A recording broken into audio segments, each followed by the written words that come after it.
जय जगन्नाथ। आगे किसी कहतु। हाँ गोटे छोट कथा कहूँ थे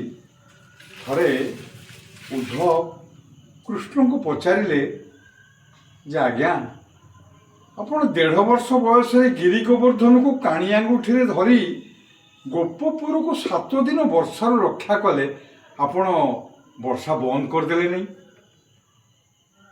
उद्धव को कहले कृष्ण उद्धव मु तो इंद्र को कही वर्षा करने सूर्य को कही आलोक दवापाई दिन रे चंद्र को कही ज्योत्स्ना शीतल चंद्रालोक दवापाई पवन को कही पवन बहवाई कौटी वर्षा हम कौटी हम नहीं से कथा मु बुझी किंतु वर्षा हम कटक हम कि केन्द्रापड़ा हम कि कोरापुट हम कि कंधमाल हम से मु बुझी सेमती आज्ञा आपण जदि घर मुरबी होता आपण दायित्व बंटन कर दिंतु स्त्री कौ दायित्व झीर कौ दायित्व पुअर कौ दायित्व बोहूर कौ दायित्व आपण से हस्तक्षेप करेंगे नहीं दायित्व से पालन करने सुचारू रूप से पालन करने से सुजोग दिंतु आपण खाली आखि खोली देखु कौटी दायित्व कर्तव्य असंपूर्ण रोचे।